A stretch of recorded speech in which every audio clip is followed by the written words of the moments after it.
وسلام على عباده الذين اصطفى أما بعد فأعوذ بالله من الشيطان الرجيم بسم الله الرحمن الرحيم ومن أحسن قولا ممن دعا إلى الله وعمل صالحا وقال إنني من المسلمين صدق الله مولانا العظيم وصدق رسوله النبي الكريم ونحن على ذلك لمن الشاهدين والشاكرين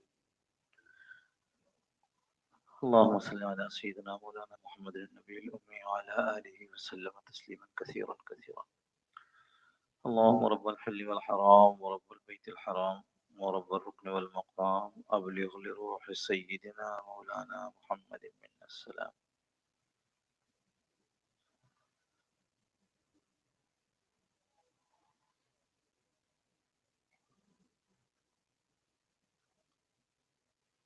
اللہ جل جلالہ و من والہ نے اس ساری کائنات کو تن تنہا پیدا فرمایا ہے.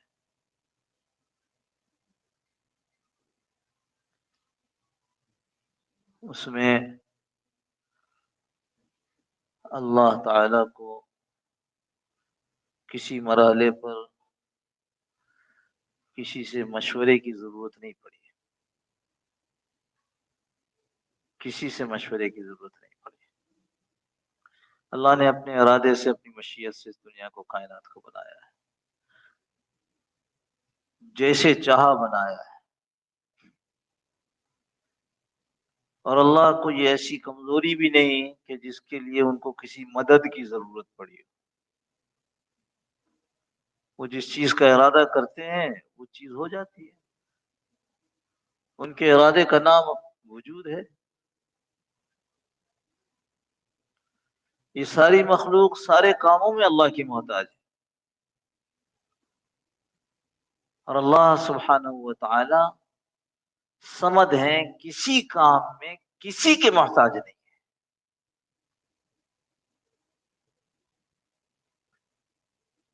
اس پوری کائنات میں اللہ پاک نے جمادات بھی بنائے ہیں، نباتات بھی بنائے ہیں، حیوانات بھی بنائے ہیں. جمادات کس کو کہتے ہیں؟ پتھر، چٹان، معدنیات، یہ اللہ کے بنائے ہیں، اور اللہ نے جیسے چاہے بنائے. اور اللہ نے بنائے ہیں، ہم اب تک سمجھ نہیں سکے اس کو. اللہ نے ایسے بنائے ہیں، ہم اب تک سمجھ نہیں سکے ہیں. کبھی یہ ہوتا ہے کہ سائنس والے کہتے ہیں اوہو فلانے پتھر میں فلانی معدنیات میں تو یہ خاصیتیں ہیں، یہ مر جائیں گے یہ تمام خاصیتوں کو نہیں جان سکیں. ان کی عقل اس تک پہنچ ہی نہیں سکتی. اللہ کا قرآن تو یہ کہہ رہا ہے یہ بعض پتھر ایسے ہیں کہ جن کے جو اللہ کے خوف سے گر پڑتے ہیں.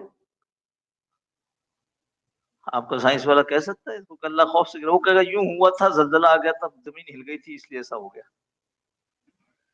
یہ نہیں پہنچ سکتے اس تک. میرے اللہ کا کارخانہ قدرت کا ایسا ہے.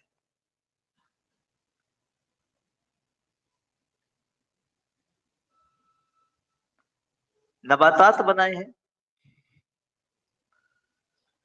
نباتات بنائے یعنی پھول، پودے، جھاڑ، جھنکار، درخت، اونچے اونچے بڑے بڑے پیڑ،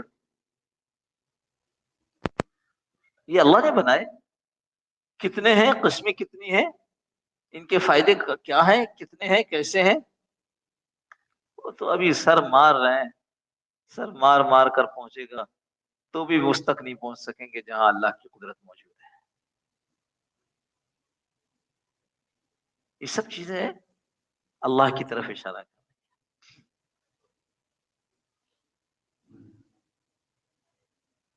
حیوانات بنائے،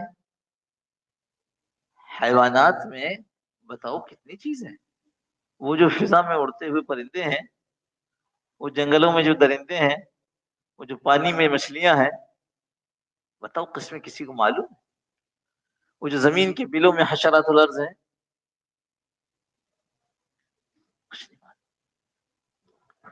پوری کائنات کو پیدا کیا، اس میں قسم قسم کی مخلوقات پیدا کی، اور ان مخلوقات میں سب سے بڑی مخلوق، سب سے افضل، سب سے اشرف ہم آپ کو انسانوں کو پیدا کیا۔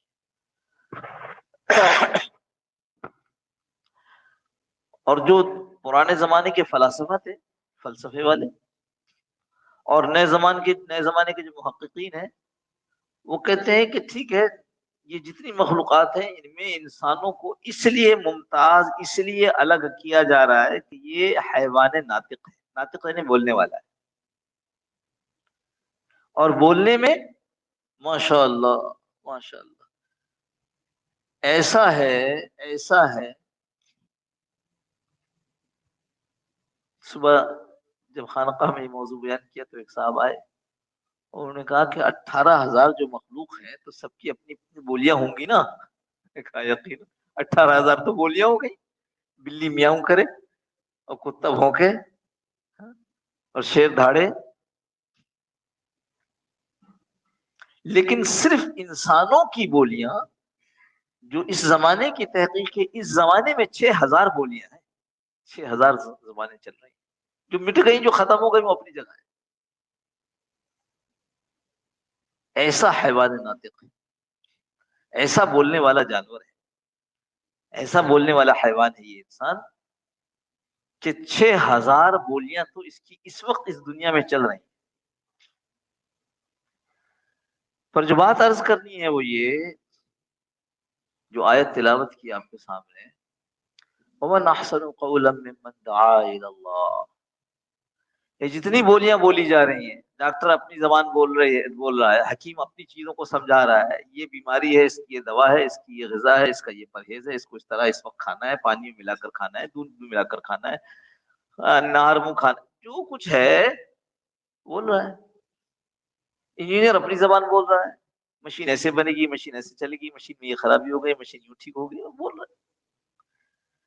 ہر آدمی کچھ نہ کچھ صبح سے شام تک بولتا ہی رہتا ہے، اس لیے کہ یہ حیوان ناطق۔ اللہ سبحانہ وتعالی ارشاد فرماتے ہیں، ان سب میں سب سے اچھی بول کس کے ہیں؟ ومن احسن، کون احسن، ومن احسن قولا، احسن قول، سب سے بہترین قول، سب سے بہترین بول کس کے ہو سکتے ہیں؟ وہ کسی کے نہیں ہو سکتے سوائے وہ جو اللہ کی طرف بلاتا ہے۔ اللہ کی طرف بلانا یہ سب سے بہترین بول ہے۔ ہم کچھ کام کر رہے ہوتے ہیں، کسی وقت کسی کام میں مشغول ہوتے ہیں، کوئی ساتھ بیٹھا ہوتا ہے، ہم اس سے باتیں کرتے ہیں کہ یہ کام ایسے ہو رہا ہے، یہ کام اگر اس طرح ہو جاتا تو اور اچھا ہوتا، یہ کام اس طرح کر دیا بڑا اچھا ہو گیا، یہ سب کچھ بول رہا ہوتا ہے، لیکن اس وقت کیا بولنا ہے؟ اس وقت یہ بولنا ہے کہ میرے اللہ نے مجھ سے کتنا اچھا کام کرا دیا، میرے اللہ نے مجھے یہ عقل دی کہ میں اس کام کو کر رہا ہوں۔ جب کسی کام میں ہے، کسی وقت ہے، کسی جگہ ہے، کام میں کوئی ہمراہ ہے، ہمارے بول کیا ہو؟ ایسے کہ لوگوں کو اس بول پر اللہ یاد آ جائے، اسی کو دعوت اللہ کہتے ہیں، اللہ کی طرف بلانا۔ اللہ پاک کی ذات کو تو انگلی رکھ کر کوئی نہیں بتا سکتا کہ جی یہاں پر اللہ میں یہاں آ جاؤ، اللہ کی ذات عالی کی طرف متوجہ کر، یہ سب سے بہترین بول ہے، اس سے بہتر بول کسی کے ہو نہیں سکتے۔ کیوں؟ اس لیے کہ اللہ کہہ رہے ہیں کہ بہترین، اچھی باتیں ہو سکتی ہیں بہت ساری، یہ بات یاد رکھیے گا، بہت ساری باتیں اچھی ہو سکتی ہیں۔ آپ سے کوئی پتہ پوچھتا ہے، بیچارہ وہ راستہ بھٹک گیا ہے، آپ اس کو پتہ بتاتے ہیں، یہ اچھی بات ہے۔ ایک آدمی ضرورت مند ہے، آپ کسی کو اس کی طرف متوجہ کرتے ہیں کہ بھائی ضرورت مند ہے، دیکھو اس کو اگر مدد کر سکتے تو کر لے، اچھی بات ہے۔ تو بہت ساری اچھی باتیں ہیں، لیکن احسن، سب سے اچھی بات وہ ہے جو لوگوں کو اللہ کی طرف بلائے۔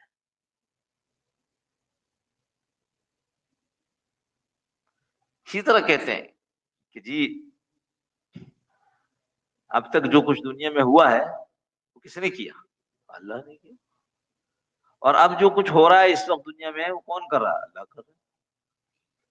اور جو آئندہ دنیا میں ہوگا تو وہ کون کرے گا؟ اللہ کرے گا۔ یہی دعوت اللہ ہے، ہر موقع پر، ہر جگہ پر، ہر حال میں اللہ کی طرف متوجہ کرنا۔ ایک تو گشت میں نکلے تو امیر صاحب نے بتا دیا بھائی یہ آدمی متکلم ہوگا، یہ آدمی رہبر ہوگا، یہ امیر ہوگا۔ اب یہ جماعت چلی، یہ جا کر گھر کھٹکھٹایا، متکلم آگے بڑھا اور اس نے آگے بڑھ کر کے دعوت دی، اللہ کی طرف بلایا۔ یہ بھی اللہ کی طرف بلانا ہے۔ بلکہ اسی طرح کسی نئے سے نئے آدمی کو دعوت اللہ کی طرف راغب کیا جا سکتا ہے، اسی طرح نئے سے نئے آدمی کو دعوت دینے کا طریقہ سکھایا جا سکتا ہے کہ بولو اس کے سامنے کہ ہم آپ کے پاس آئے نہیں ہیں، ہمیں آپ کو اللہ تعالیٰ نے دنیا میں بھیجا ہے۔ کیوں بھیجا ہے؟ اس لیے بھیجا ہے کہ ہم اللہ کی طرف لوگوں کو متوجہ کریں۔ یہ دعوت اللہ ہے۔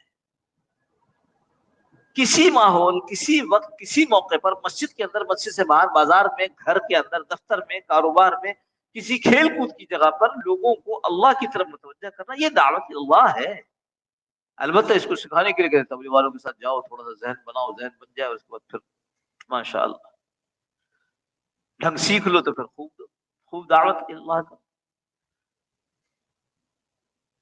اور ہم کو اس کام کے لیے، چونکہ یہ بول اللہ کو پسند ہیں، اتنے پسند ہیں کہ اللہ سارے بولوں سے اوپر اس کو کہہ رہے ہیں کہ سب سے اونچا ہے، تو اس کے لیے ہم کو ایسے موقع تلاش کرنے چاہیے کہ جب ہم یہ بول بولیں۔ جس کا شغف نماز میں ہوتا ہے تو جب وہ کسی مسجد میں جاتا ہے تو سب سے پہلے دو رکعت نفل پڑھ لیتا ہے، صلاۃ تحیۃ المسجد، شغف ہے نماز۔ اور جس کو اس چیز سے شغف نہیں ہوتا پھر وہ فرض نماز بھی نہیں پڑھ پاتا۔ کیوں پڑھتا ہے یہ آدمی؟ اس لیے کہ اس کو یہ اندازہ ہے کہ اللہ اس سے خوش ہوتا ہے۔ جب اس کو یہ معلوم ہو گیا کہ اللہ پاک کہتے ہیں اس سے بہتر کسی کی بات ہو ہی نہیں سکتی، تو پھر یہ موقع تلاش کرتا ہے۔ یہ ناشتے پر، کھانے پر کسی کے ساتھ بیٹھا ہے تو یہ نہیں کہتا کہ بڑا مزیدار کھانا ہے، یہ نہیں کہتا بڑی اچھی ڈش ہے، خوشبو بھی اس کی اچھی ہے اور اس کی پریزنٹیشن بھی بہت اچھی ہے، نہ کیا کہتا ہے؟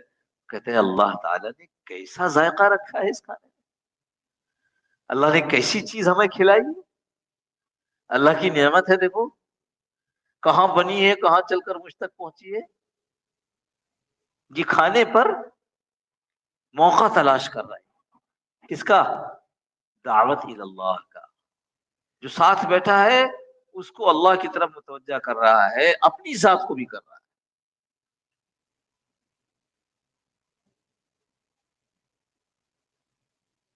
ایسے ہی اگر کوئی حادثہ دیکھ لیتے ہیں تو کیا کہتے ہیں کہ تو ہو دیکھو نا، لوگ غلط گاڑی چلاتے ہیں، او ہو دیکھو بیچارے کو بڑی چوٹ لگ گئی۔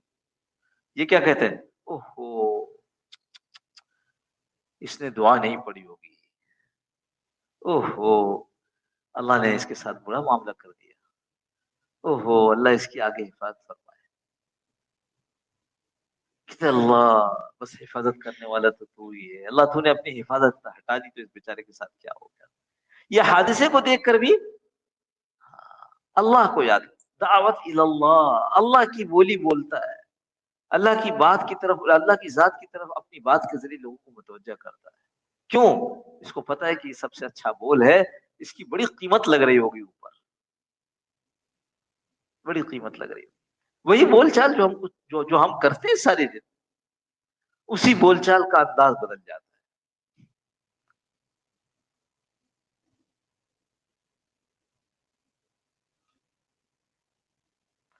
کوئی چیز مل گئی، کوئی چیز مل گئی، ہاں بڑی اچھی چیز ہے بھائی، بڑی مہربانی آپ نے نا، کوئی چیز مل گئی الحمدللہ، اللہ نے مجھ تک یہ نعمت پہنچائی۔ کوئی نعمت ضائع ہو گئی، کوئی نعمت ضائع ہو گئی، اے اللہ میں صبر کرتا ہوں، یہ نعمت تو ضائع ہو گئی، لیکن بہت ساری نعمتیں تو ابھی میرے پاس موجود ہیں، یہ اس موقع کو بھی جانے نہیں دیتا، اس موقع کو بھی جانے نہیں دیتا۔ میں نے شاید سنایا آپ کو پہلے کہ وہ بزرگ اپنے مریدوں کے ساتھ جا رہے تھے اور ایک خاتون بے حال، اپنے آپے میں نہیں، وہ گھر سے باہر نکل کر چلا رہی تھی، اللہ تو نے میرا بیٹا لے لیا، جوان بیٹا، اے اللہ میرے ساتھ کیا ظلم ہو گیا؟ تو لوگوں نے کہا کہ حضرت دیکھو یہ کیسی اللہ کو کوس رہی ہے، کیسے کر رہی ہے، ایسا تو نہیں کرنا چاہیے۔ وہ فوراً انہوں نے متوجہ کیا ساتھیوں کو، نہیں نہیں ایسا مت کہو، یہ تو میرے اللہ کی بڑائی بیان کر رہی ہے، اللہ تو نے بیٹا لے لیا اور کوئی نہیں لے سکتا تھا، یہ صرف تیری طاقت تھی کہ تو نے مجھ سے بیٹا لے لیا۔ اللہ والے بولنے کا موقع تلاش کرو، اس لیے کہ اس کی قیمت لگ رہی ہے اوپر، اس واہی تباہی میں مت پڑو۔ ہاں، کون جیت رہا ہے کون ہار رہا ہے، کس کی سازش ہے، ٹکٹ کس کو ملا، تم کس کو کہو گے، فلانا آ جائے گا تو ملک میں بڑی زبردست وہ کیا کہ سستائی ہو جائے گی اور مہنگائی ختم، یہ سب بول بیکار ہیں، اس لیے بیکار ہے کہ یہ سب کچھ اللہ نے اپنے ہاتھ میں رکھا ہے، اپنے ارادے میں رکھا ہے۔ اللہ جس کو چاہیں گے لائیں گے اور جس کو چاہیں گے لا کر بے عزت کر دیں گے، ایسا بھی ہے۔ لوگ سمجھتے ہیں کہ اوپر چڑھ گئے تو عزت آ گئی، نہ، اس نے عزت ذلت اپنے ہاتھ میں رکھی۔ اس واسطے اللہ کے بولنا، اللہ کی طرف بلانے کی طرف، اللہ کی طرف متوجہ کرنے کا موقع ڈھونڈنا چاہیے۔ اس لیے کہ دنیا میں جو کچھ ہو رہا ہے، اللہ کہتے ہیں فعال لما یرید، میں جو چاہتا ہوں کر کے رہتا ہوں، تو یہ دنیا میں جو کچھ ہو رہا ہے وہ سب اللہ کی طرف سے ہو رہا ہے، تو پھر ہمارے اس بول کے بولنے میں دقت کیا ہے؟ کوئی دقت نہیں ہے۔ تو ایک بات اس آیت کریمہ کے اندر یہ فرمائی گئی ہے، لیکن یہ جو بات ہے حضرت تھانوی رحمۃ اللہ نے فرمایا کہ یہ تو ایک مقصود ہے کہ ہم عزلو قول کے اعتبار سے سب سے اچھی بات کریں، لیکن اس کے دو مکملات ہیں، دو ایسی چیزیں جو اس کو مکمل کرتی ہیں۔ تھانوی رحمۃ اللہ نے فرمایا اس کو دو چیزیں ہیں جو مکمل کرتی ہیں۔ پہلی مکمل کرنے والی چیز خود اللہ نے یہ بیان فرمائی، ومن احسن قولا ممن دعا الى اللہ، واو عطف معطوف ہے، وعمل صالحا،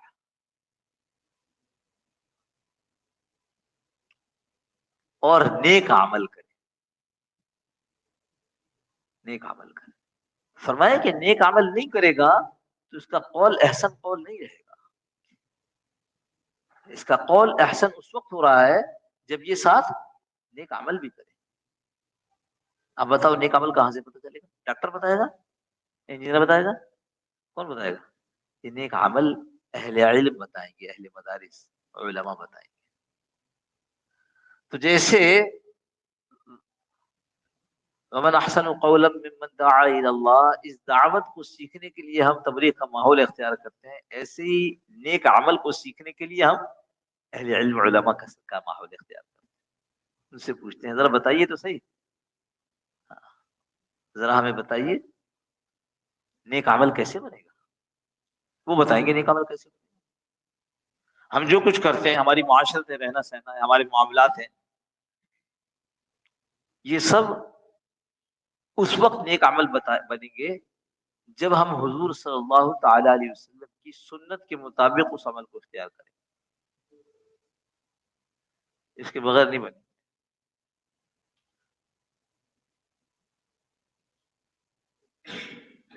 مثال سمجھانے کے لیے آسان ہے، یہ کپڑے پہنے ہوئے ہیں، یہ کپڑے کا پہننا، رہنا، پہناوا اور لباس، یہ معاشرت ہے، تو یہ معاشرت کیسے نیک بنے گی، یہ عمل کیسے نیک بنے گا؟ دیکھ لو کہ رسول اللہ صلی اللہ تعالی وسلم کیا پہنتے تھے، کیسے پہنتے تھے۔ آپ صلی اللہ تعالی علیہ وسلم کا لباس کیسا تھا؟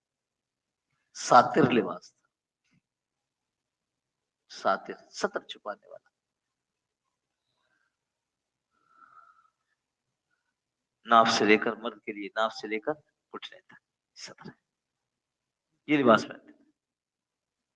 عورت کے لیے ستر اس کے ہاتھ اور اس کے پاؤں کھلے رہے، باقی ستر ہے۔ اور دو قسم کا ہے، ایک وہ جو محرم کے سامنے کھول سکتی ہے، اور ایک وہ جو محرم کے سامنے بھی نہیں کھول سکتی۔ اس طرح کا لباس ہونا چاہیے، اور ایسا ساتر لباس ہونا چاہیے جس سے بدن نمایاں نہ ہو، ایسا پاجامہ پتلون ایسے ایسے کرتے اور ایسی قمیصیں بنانا جس سے جسم کی ساخت ظاہر ہو یا جسم کی رنگ ظاہر ہو. تو اللہ کے نبی صلی اللہ علیہ وسلم نے جو کچھ کیا، جیسے کیا، جو سنت لباس ہے یا سنت کھانا ہے، یہ سب حضرات علماء کرام بتاتے ہیں.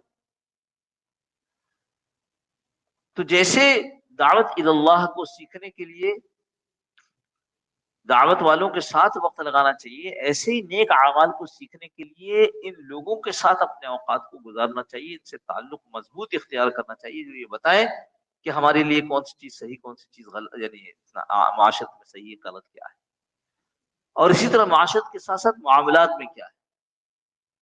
ہر ایک کا حق ہے ہمارے، اس حق کو پورا کرنا یہ ہماری ضرورت ہے. معاملات کا حساب ہوگا، مال کہاں سے آیا، کیسے خرچ کیا، لین دین کیسے کیا، تم نے اپنے والد کا حق ادا کیا کہ نہیں کیا، تم نے اپنے بیٹے کا حق ادا کیا کہ نہیں کیا. میں صبح بتا رہا تھا، مجھے خیال آیا کہ ہمارے ہاں تو اب یہ ہو گیا کہ کہتے ہیں کہ ہم نے وہ بورڈ پہ پڑھا تھا لکھا ہوا کہ سب سے اچھا وہ ہے جو اپنے گھر والوں کے ساتھ اچھا ہو. تو مولوی صاحب میں تو سب سے اچھا ہوں اپنے گھر والوں کے ساتھ.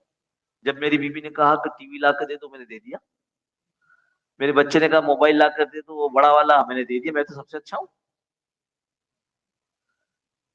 تو میں نے کیا کہا، میں نے کہا علماء سے پوچھو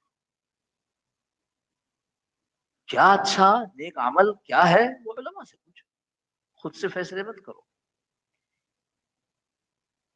ہمارے حضرت رحمۃ اللہ نے یہی سنایا، یہی اسی مسجد فرمایا کہ ایک نوجوان یہاں محلے کا آیا میرے پاس، تو میں نے دیکھا کہ اس کی جو داڑھی تھی وہ کٹی ہوئی، تازہ تازہ داڑھی تھی بیچاری، چھوٹی چھوٹی، دیکھا کہ وہ تو بالکل شیب.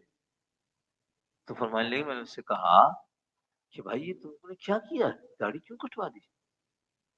تو کہنے لگا کہ میری امی نے کہا ہے کہ ابھی تمہاری داڑھی رکھنے کی عمر نہیں ہے. فرمانے لگے، میں نے اس سے کہا کہ تمہاری امی جانتی ہے کہ داڑھی کی عمر کیا ہے، اللہ نہیں جانتے داڑھی کی عمر کیا ہے، بے وقت داڑھی دے دی. تو والد صاحب کے حق ہے مجھ پر، لیکن ان حق کو نیک کیسے بنائیں گے یہ تو علماء بتائیں گے. یعنی یوں سمجھو ایک جملے میں کہ جیسے لوگوں کے حقوق ہیں ان حقوق کی حدود بھی ہیں. والد کا حق یہاں تک ہے، اس سے آگے نہیں ہے. بیٹے کا حق یہاں تک ہے، اس سے آگے نہیں ہے. شوہر کا حق یہاں تک ہے، اس سے آگے نہیں ہے. بیوی کا حق ہے لیکن یہاں تک ہے، اس سے آگے نہیں ہے. لہذا مجبوری ہے، ہماری مجبوری کہ اگر عامل صالحہ اس پر عمل کرنا ہے کہ نیک اعمال ہوں تو ہمیں حضرات علماء کرام کے پاس بیٹھنا ہوگا. اور دوسری چیز حضرت ابن مطہرہ لکھی ہے اور وہ فرمایا وہ ہے وقال اننی من المسلمین. یہی نا، ومن احسن قولا ممن دعا الى الله وعمل صالحا وقال اننی من المسلمین. فرمایا کہ دو مکملات ہیں نا، ایک یہ اس سے اور دوسرا وقال اننی من المسلمین، کہ وہ یہ کہے، یہ اعتراف کرے کہ میں تو عام مسلمان ہوں، صرف مسلمان ہوں. یعنی اس کے اندر تواضع ہو. حضرت حکیم الامت رحمۃ اللہ نے ایک تحریر اس پہ لکھی ہے اور اس تحریر میں یہ فرمایا ہے کہ جب آدمی نیک عمل کرتا ہے اور دعوت دیتا ہے اور نیک عمل کرتا ہے تو بسا اوقات یعنی کبھی کبھی ایسا بھی ہوتا ہے کہ اس کے اندر کبر آ جاتا ہے، عجب آ جاتا ہے. میں تو داعی ہوں بڑا، دیکھو میں تو ایسا بیان کرتا ہوں، میں دیکھو اتنے چلے لگا لیے، اور دیکھو میں تو اپنے چلے نہیں لگائے، میں تو اپنی مسجد میں دیکھو کتنا کام کرتا ہوں. اگر تم مجھ سے چلے کی بات کرتے ہو، میں تو ساری زندگی وقف کر دی ہے لوگوں کو دین کی بات بتانے کے لیے. چلہ کیا ہوتا ہے جی؟ دعوت اللہ کے ساتھ جب کوئی نیک عمل کرتا رہتا ہے تو ایک کیفیت پیدا ہوتی ہے جس کیفیت میں شیطان اس کو اغوا کر لیتا ہے. اس کے لیے فرمایا کہ آدمی وہ ہو اس کے ساتھ اس کی مکملات. قول احسن کیسے بنے گا؟ جس کی تکمیل پہلی ہوئی نیک اعمال کے ساتھ اور دوسری ہوئی دل کی اچھی کیفیت کے ساتھ. اور یہ خانقاہ ہے. جیسے ہم اعمال صالحہ کی طرف کے لیے علماء کی طرف رجوع کرتے ہیں، ایسے ہی اپنے دل کی کیفیت کو بنانے کے لیے اللہ والوں سے رجوع کرنا چاہیے۔ وہ بتاتے سمجھاتے ہیں کہ تواضع کیسے آئے گا، تواضع کیسے آئے گا، وہ بتائیں کہ عجب اور کبر کیسے نکلتا ہے۔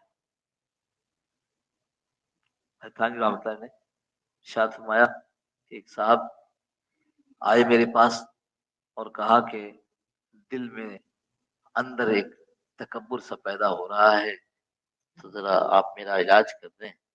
حضرت نے فرمایا اچھا ایسا کرو کہ ایک ٹوکرے میں اخروٹ لے کر آؤ، اور ٹوکرا لیا، ٹوکرے میں اخروٹ بھر کر لے کے آئے، کہنے لگے آگے چوک پر چلے جاؤ اور وہاں اعلان کر دو جو بچہ میرے سر پہ ایک دھب مارے گا میں اس کو ایک اخروٹ دوں گا۔ مشکل کام ہوتا ہے لیکن بیماری بھی خطرناک ہے۔ اور جو کیبر اللہ اللہ ہم سب کی حفاظت فرما دے، 500 سال سے یعنی جنت کی خوشبو بھی نہیں سونگھ سکے گا، اور یہ چپکے چپکے آ جاتی ہے، چپکے چپکے آ جاتی ہے۔ ریا، تکبر، عجب، سماع۔ تھانوی رحمۃ اللہ نے قصہ لکھا ہے کہ وہ گیا ملنے کے لیے کہ حج سے آئے ہیں تو مل لوں، تو وہ کہتا ہے خادم کو کہ میری اس سراہی میں سے پانی لے کر کے آؤ جو میں دوسرے حج سے لایا تھا۔ کہا اس ظالم نے ایک جملے میں اپنے 2 حج برباد کر دیا، کیا اس کی ضرورت تھی یہ کہنے کی کہ دوسرے حج میں سراہی سے پانی لے آؤ؟ یہ شیطان یا تو نیک کام کرنے نہیں دیتا، اور نیک کام کرنے لگتے ہیں تو اس میں دکھاوا پیدا کرتا ہے، دکھاوا، ریا۔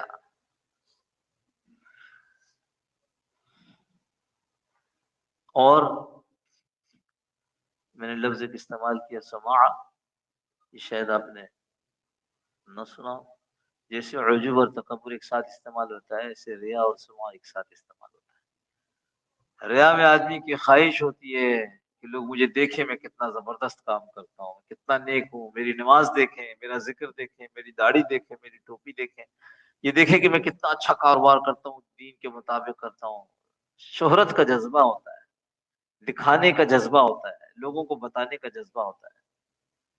اور سماع یہ ہے کہ جب کیا تھا تو کسی نے نہیں دیکھا، کیا تھا تو کسی نے نہیں دیکھا، اب اس کو یہ تڑپ ہے کہ لوگوں کو سنا دے کہ میں نے ایسا کیا تھا۔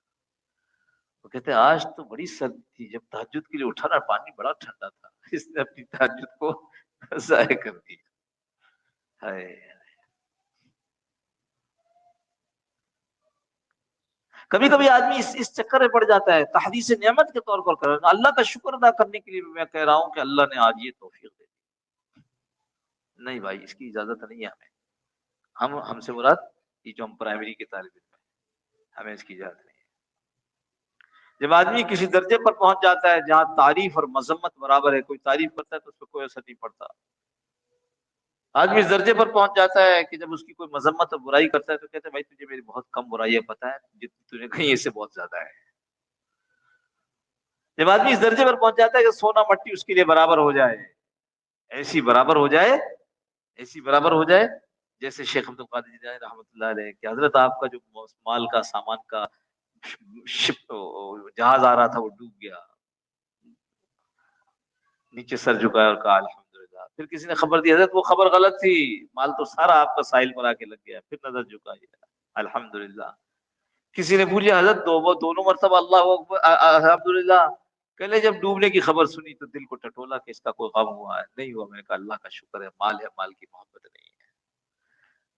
پھر جو ہے وہ دوبارہ کسی نے کہا وہ بچ گیا اور ساحل سے لگ گیا، پھر میں نے دل میں نظر دوڑائی، دل کو سوچا کہ کیا اس کے بچ جانے کی خوشی ہوئی ہے؟ کہ کوئی خوشی نہیں ہوئی۔ اس کا مطلب کیا ہے؟ اللہ تیرا شکر ہے میرے دل میں مال کی محبت نہیں، مٹی سونا برابر ہے، کچھ آیا تو کیا، کچھ نہ، کچھ کھو گیا تو کیا۔ جب اس کیفیت پر پہنچتا ہے تو اس کو یہ حق حاصل ہے کہ وہ کہے کہ اللہ کی شکر سے آج میرے ساتھ یہ ہوا، آج تو میں نے جیسے ہمارے اکابر اپنے لوگوں کو ترغیب دینے کے لیے کبھی اپنے حالات سنا دیتے ہیں، ان کے لیے جائز ہے۔ حضرت تھانوی رحمۃ اللہ علیہ نے ارشاد فرمایا، ایک خانقاہ میں پانی پینے کے لیے ایک نوجوان اتر گیا، نیا نیا خانقاہ میں آیا تھا، پانی پیا اور کہنے لگا الحمدللہ الحمدللہ، بلا لیا پاس۔ تھانوی رحمۃ اللہ فرماتے تھے جس کو بزرگ بننا ہے نا، کسی اور خانقاہ میں چلے جائے، جس کو انسان بننا ہے وہ میرے پاس آ جائے، بلا لیا، آ جاؤ ادھر۔ کیا کہا جی الحمدللہ۔ پانی واقعی ٹھنڈا تھا، کھانے میں تو بہت گرم تھا۔ میٹھا تھا، کہنے جی سادہ تھا۔ کہنے لگے، فرمایا کہ جب تجھے مٹھاس نہیں لگی اور دل میں وہ کیفیت پیدا نہیں ہوئی تو تجھے اتنی زور سے الحمدللہ کہنے کی اجازت نہیں ہے۔ الحمدللہ کہو لیکن آہستہ سے کہو، کوئی دوسرا نہ سنے۔ جو مبتدی ہیں، یہ جو لفظ میں نے استعمال کیا پرائمری، جو مبتدی ہیں، جو ابھی اس رستے کی ابتدا میں ہیں کہ اللہ کی معرفت حاصل ہو جائے، ہمیں بھی کچھ اللہ کی محبت مل جائے، جو مبتدی ہیں ہماری طرح پرائمری میں ہیں، ان کو اس کی اجازت نہیں ہے، وہ تو خاموشی سے کریں۔ کہا ہمارے بڑے اپنی نیکیوں کو اس طرح چھپاتے تھے جیسے تم اپنے گناہوں کو چھپاتے ہو، کسی کو پتہ نہ چل جائے۔ ایوب سختیانی بڑے بزرگوں میں سے گزرے ہیں، انہی کا زمانہ تھا اور بارش نہیں ہو رہی تھی، سب لوگ باہر نکل گئے شہر سے، مانگ رہے ہیں اللہ بارش برسا دے، کچھ نہیں ہو رہا۔ نماز پڑھ چکے ہیں، بارش برس نہیں رہی ہے، حیران ہے، پریشان ہے۔ تو کسی نے کہا ایوب سختیانی کہاں ہے؟ تو لوگوں نے ادھر ادھر دیکھنا شروع کیا، جس کے برابر میں چھپے کھڑے، اس نے کہا یہ ہیں۔ تو بلا لیا گیا، آ جاؤ حضرت، آپ ہاتھ اٹھا کر دعا کریں، ہم آمین کہتے ہیں۔ ادھر ہاتھ اٹھایا، ادھر آمین ہو، ادھر بارش شروع ہو گئی۔ بارش شروع ہو گئی، لوگوں نے کہا حضرت دیکھیے آپ اتنی دیر سے جو ہے وہ کہاں چھپے تھے؟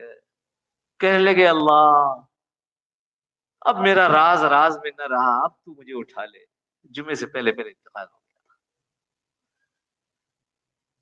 سمجھ گئے بھائی؟ ہمیں تو یعنی نیکیاں ہے ہی کون سی، شیطان اس کے پیچھے لگا۔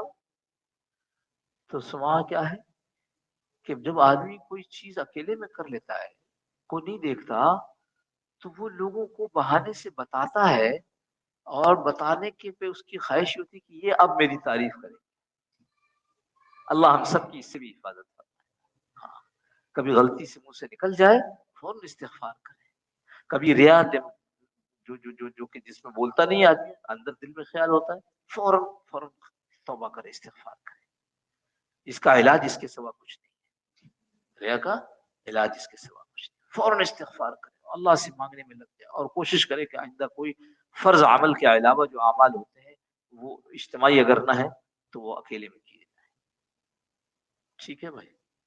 تو یہ تینوں چیزیں مل کر قول احسن بنا دیتی ہیں: اللہ کی طرف بلانا، نیک عمل کرنا، اور اپنے آپ کو متواضع بنانا، اپنے آپ کو چھوٹا بنا کر کے رکھنا۔ یہ تینوں چیزیں آدمی کے قول کو احسن بنا، وہ پھر جو بولتا ہے وہ احسن قول ہوتا ہے۔ اللہ مجھے بھی عمل کی توفیق نصیب فرمائے۔ ہم اپنے اس عبادت کو خوب کرنے کی کوشش کریں، خوب کرنے کی کوشش کریں۔ اگر ہم اس عبادت میں لگ گئے کہ خالی ہیں، اکیلے ہیں، تو ذکر، اور ایک دو آدمی ساتھ ہے یا بڑا مجمع صاحب ہے ساتھ ہے تو دعوت، اللہ کی طرف بلانا۔ اللہ کی طرف بلانا جس میں نے عرض کیا، ایک تو یہ ہے کہ آدمی تبلیغ میں نکل کر کے بلائے، ایک یہ کہ اس کا حال یہ بن جائے۔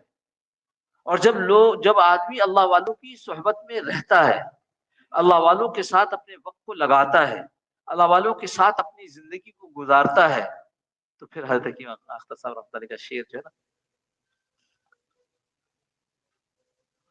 جہاں جاتے ہیں ہم تیرا فسانہ چھیڑ دیتے ہیں، جہاں جاتے ہیں ہم تیرا فسانہ چھیڑ، ہم تو اللہ تیرے ہو گئے، اب تو ہمیں کسی کی تعریف اچھی لگتی نہیں، ہمیں تو تیری تعریف اچھی لگتی ہے۔ جہاں جاتے ہیں تیری تعریف کرتے، تیری تعریف کرتے، جہاں جاتے ہیں ہم تیرا فسانہ چھیڑ دیتے ہیں، کوئی محفل ہو تیرا رنگ محفل دیکھ لیتے ہیں۔ جہاں ہیں جب ہیں جس کے ساتھ ہیں، کوشش کیجئے کہ اس کو اللہ کی طرف متوجہ کیا جائے.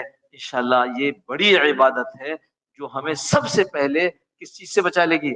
زبان کی جتنی برائیاں ہیں، بدگوئی، فحش گوئی، چغلی، غیبت اور جنے کتنی برائیاں، ان سے اللہ پاک ہم کو محفوظ فرما دے گا. اللہم صلی علی سیدنا مولانا محمد النبی الامی وعلی آلہ وسلم تسلیما کثیرا.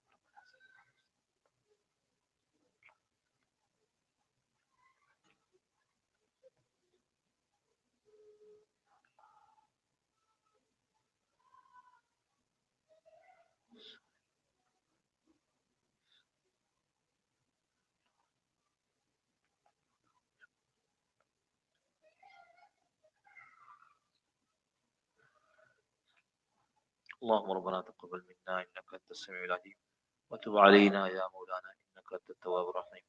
وصلى الله تعالى على خير خلقه محمد وعلى اله وصحبه اجمعين برحمتك يا ارحم. جزاكم الله خير. السلام عليكم ورحمة الله.